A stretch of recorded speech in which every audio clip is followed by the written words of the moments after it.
Okay, so hi everybody, welcome to our panel Black Lives Matter, Brexit and Covid-19, Information Literacy in a Post-2020 World. In this panel, I, Alison Hicks, and 5 UCL students take the post-2020 world as our theme, with the goal of discussing the impact of those turbulent 12 months on information literacy. There's been a lot of talk about how events of last year have created new opportunities for information literacy teaching, particularly related to misinformation and fake news, amongst other topics. However, we also think it's important to take a step back and interrogate how these happenings impact on the ways in which we understand and position information literacy, as well as teaching librarian practice. More specifically, we wanted to reflect on what information literacy looks like in a post-2020 world. What themes are newly important, and how has or should our understanding of information literacy change? To this end, each student will be presenting and explaining one key idea related to this theme before we discuss these ideas as a group and leave you with some points of reflection. A quick note before we begin. I was really pleased when the Lilac Committee invited these students and new professionals to participate in this event. The theme of festival is community, but information literacy research and practice has had a not very edifying tendency to focus on what newcomers to a community cannot do instead of what they can. As someone who has the absolute privilege of reading and marking a lot of student work, I find it hard to agree with this approach. While students may not have as much practical experience in the field, they have, in the course of taking the MA degree, had the opportunity to read, discuss, reflect on and immerse themselves within information literacy, often across sectors, in a way that's not always possible on the job. These discussions always make me stop, think, reconsider and ponder. So I'm delighted that they'll be presenting some of these reflections to a wider audience today, in what is, for many of them, one of their first academic presentations. I hope you're as excited as I am at the prospect and that you'll join us in discussing these ideas in our presentation slot during festival. Okay, so let's start with our different words and ideas. Over to you. Hi, my name is Maud and my idea is chaos. Negotiating the chaos of the last year, both as a student and a future information professional, I've discovered the importance of knowing when to stop searching for more, whether that be when researching an essay on rapidly evolving issues or trying to understand the intricacies of the pandemic. Digital environments can exacerbate this chaos, and it seems especially vital to understand the limit of what is known when seeking information. We must create holistic information practices that encourage lifelong learning. That way, we will build information literacy learning that cuts through the chaos and perhaps even preserves some of our sanity. Thank you. I will now pass over to Sai. Hi, my name is Matsuna, and my theme is learning about silence.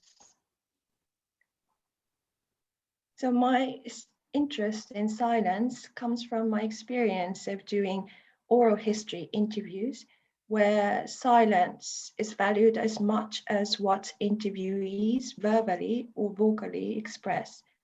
I feel learning about silence can be a very important focus of information literacy in the post-2020 world. Silence can have various forms, functions, and meanings in different information landscapes. It could be quiet students in the classroom, hidden voices in the workplace, or missing information about certain types of communities in the health data. Or it could also mean quiet physical space or tranquility in mind. How do information literacy practitioners and researchers treat silence as we experience many radical changes in all aspects of our lives under the pandemic, from education, work, everyday life to health? That's my question. And I'll pass on to Eva. Thanks, Sai. Oh, is that an echo? Sorry. Hi everyone, my name is Eva and my theme is the digital divide. The pandemic has thrust us even deeper into a digital society. Most of our daily interactions during lockdown were filtered through a screen. So whether this be our work meetings, online classes, or even socializing on a Zoom quiz. In doing so, it's highlighted a digital divide in our society. Those who are digitally literate and those who struggle to find information and connect with others online. This is especially apparent in people who are not digitally native, so people who have not grown up with access to technology that we are today. During the first lockdown, my dad really struggled with the transition to working from home. Before the pandemic, he only really used the computer to send an email here and there. And when the pandemic hit, he was really lost and didn't know really much about the technology he was using. I was helping him with a lot of his stuff. I spent a lot of my time teaching him how to use his computer and also how to find information online, how to use Google, that kind of thing. And I'm not the only person that's felt this strain. And I think with home working set to be the future of business, we should be focusing on how digital literacy, or more so digital illiteracy, how that impacts the workplace and what we can do as information professionals to meet this divide. I think information literacy sessions in the workplace could be the key in helping us be a more digitally literate society. And with that, I'll pass on to David. Thank you. So if I just get this in the screen properly, I'd like to propose the following phrase, which is looking for meaning by coping with illness. It's also the title of a workshop delivered as part of a psychoeducation program, one that aimed to help people with long-term mental health conditions like bipolar affective disorder and schizophrenia to reconfigure their relationship to their illness through sense-making activities. One might say changing them from a sufferer to someone empowered by information and identifying as coping.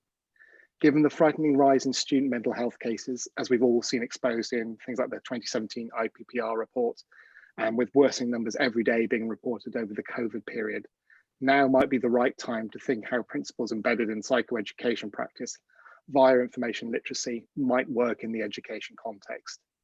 I've always had a strong belief that we have for far too long seen students as individuals with specific problems, broken people who need to be fixed, again, sufferers.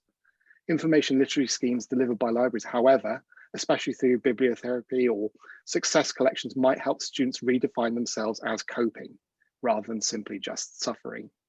An empowering revolution, one that leads to both better academic outcomes and better mental health.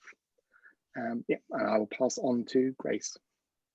Hello, I'm Grace, and my theme is open doors, closed windows of opportunities. So I'm interested in what the IL landscape looks like in a library with no staff. So many academic libraries have unstaffed hours, usually late nights and weekends, but this is quite quietly being implemented in public libraries too. So as of 2019, there were 150 libraries with unstaffed hours in England, and half of all local authorities have expressed an interest in them. Now, though being implemented with the promise of extending opening hours, in reality, as a cost-saving measure, it often results in a reduction in staffed hours. So though public libraries have seen a shift towards a deprofessionalisation and reduced adult education due to a loss of EU funding, thanks to Brexit, staff still do a lot of informal IL tuition, particularly basic digital literacy. But this has been so little studied. So only 2% of all academic IL research has looked at public libraries. So that's only 2%. The pandemic has potentially given us a taste of the future. So IL instruction in public libraries has been really stripped back by necessity. So though the library doors might have been open, there were far less opportunities for learning. So I think it'd be really interesting to explore the impact of IL instruction in public libraries in order to predict what the landscape would look like when there are no staff to teach these skills. And then over to Alison. Thank you. Thank you to everyone for some really fascinating ideas. I'd love to hear your thoughts about what aspects of information literacy are newly important, but also what areas perhaps haven't been as explored as much and that the pandemic throws up. So let's think now about sort of 2020, post-2020. What do we think? Is this a real watershed moment for information literacy? What are your thoughts about that? Well, if I'm all right to just jump in. One of the things which I think is really important to notice about the COVID period and where we are now is the way in which the COVID pandemic has revealed some of the real structural errors we share. So in the past, a lot of support, whether it's in IL or other aspects of the library world, have been focused on individual problems. The pandemic has shown us one shared problem, something which we all are experiencing in, to a greater extent, similar ways, around isolation, around using digital information, people studying alone, people living on their own, all in this same kind of bubble. And I think it provides a moment for us to look at what we share, what areas we have in common, what problems are germane to all of us. And that's kind of where information literacy, I think, can find a more joined up approach. I mean, just thinking of something which Grace just mentioned about Brexit, that for a long time, this has been an emotive discussion, sort of defined by geography or which demographic you happen to be in, revealing what actually Brexit means for all of us. Now it's happened structurally, and how we understand the changes it's made to our lives and the information we use to traverse our lives, I think is a new way of bringing people back together, away from these kind of conflicting discourses. Yeah, I suppose bringing in Brexit, I wonder if that was sort of, so it was the shift that's happened as a result of Brexit and the pandemic is sort of an inevitability rather than a watershed. Has it just kind of sped up the inevitable shift towards the digital divide and towards going digital? And a lot of places were planning on moving their things online anyway, and a lot of workplaces were planning on going remote or implementing some remote working practices. Yeah, and I think you're right. I think we really are going into a more digitized society. And I think the pandemic especially has allowed people to look at their work-life balance. And I think the advances that we've had in things like Zoom and Teams, I think more people are likely to use that to connect with people in the future. So what is information literacy sessions? What are they going to look like in the future? Are they going to be on Zoom? Are they going to be on Teams? I think there's a lot more about accessibility there. It can reach a lot more people. And I think that, I mean, are people going to be comfortable coming into a classroom in the future? I mean, I hope they will, but it's whether there's going to be a need for a librarian to teach in a classroom. I think we are seeing the start of online literacy sessions being the norm, which is sad. Yeah, I agree with what everyone has said. And I think, like you touched on, Eva, I think another thing to consider going into 2021 and beyond is this negotiation between digital and physical learning and access. That whilst this year has opened the door to digital access, which no doubt is a really good thing for lots of people, these should not become sort of covert austerity measures that closes opportunity for in-person learning experiences. Yeah. And building on what everyone has said, so to the question, whether 2020 was the watershed moment, I would say yes. And the pandemic itself and the social and technological transformations resulted from the pandemic exposed inequalities, which actually we already had in the pre-2020 world. But I feel we have been realizing since 2020 in a much more focused way how deeply these inequalities can affect other people's lives. So in this context, I think it's ever more important for each of us to come out of our own comfort zone and rethink what it really means to, let's say, empathetically and ethically relate with others. And the key is also to ask these critical questions to yourself, such as, who are these others I might not have been able to see, understand, support, and learn from, and why? So I think these questions will lead us to explore what we can do. And I'm really interested in the potential of information literacy to foster and facilitate this way of thinking and taking action. So back to Alison. Thank you, and thank you to everyone for some really wonderful thoughts and reflections there. I think it's especially interesting that none of us has ever actually met in real life, yet we've all managed to come together and talk about all these ideas. So we're just going to leave you now with a few questions, reflection points that I'm hoping we can continue discussing on this festival session. So I think our panels talked a lot about COVID, a bit about Brexit, but we've engaged less with Black Lives Matter, Kill the Bill, Me Too, climate change, and other social movements. So I think one area of reflection might be to think about what impact these other events might have on the way that we understand IL, as well as the ways in which we teach for it. Similarly, as I think a lot of these social movements have had a real big impact on what information literacy praxis or critically informed information literacy action might look like in a post-2020 world.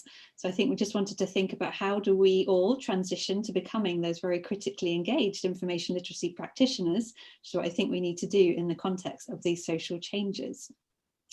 And then very finally, I think other themes we've referred to throughout this whole session is thinking about how these events, how these social movements, events of the last year, how they've exposed boundaries between the very sector-driven approaches to information literacy that have dominated to date, and thinking a bit about what pressures, so while we think that's great to remove some of these boundaries, then also what pressures might the removal of these barriers put on practitioners, LIS education, but also what it means to be a learner. So thank you very much for coming today, and we look forward to continuing our discussion with you on that festival. Thanks. See you soon. Bye.